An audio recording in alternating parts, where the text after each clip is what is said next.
മുഖ്യമന്ത്രിയുടെ ഓഫീസിനും ഉന്നത police ഉദ്യോഗസ്ഥർക്കുമെതിരെ PV Anvar MLA തുടങ്ങിയ യുദ്ധം ഇനി പ്രതിപക്ഷം ഏറ്റെടുക്കും. MLAയുടെ വെളിപ്പെടുത്തലുകളിൽ CBI അന്വേഷണം വേണമെന്നാണ് പ്രതിപക്ഷത്തിന്റെ ആവശ്യം. വീണ്ടും തൊടുത്തുവിട്ട സോളാർ ആരോപണം കത്താതെ വേണം സർക്കാരിനെതിരെ പ്രതിപക്ഷത്തിന്റെ പടപ്പുറപ്പാട്.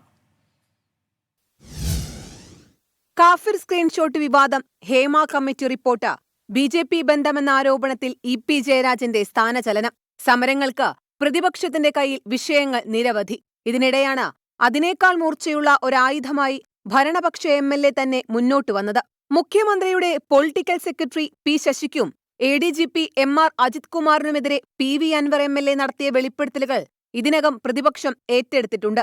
എങ്കിലും എന്തുകൊണ്ട് ഇത്രയും ഗുരുതരമായൊരു വിഷയം ഉയർത്തിക്കൊണ്ടുവരാൻ പ്രതിപക്ഷത്തിന് സാധിച്ചില്ല എന്നൊരു വിമർശനം മുന്നണിക്കുള്ളിൽ തന്നെയുണ്ട്. പ്രതിപക്ഷ സമരത്തിന്റെ ക്യാപ്റ്റനായി ഭരണപക്ഷ MLA മാറുന്നതും ക്ഷീണമായിരുന്നു.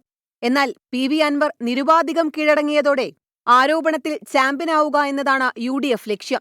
ആഭ്യന്തര വകുപ്പിന്റെ നിയന്ത്രണം മുഖ്യമന്ത്രിക്കല്ലെന്ന ആരോപണം പ്രതിപക്ഷം കടുപ്പിക്കും. പോലീസ് തലപ്പത്ത് അഴിച്ചുപണി ആവശ്യപ്പെടും.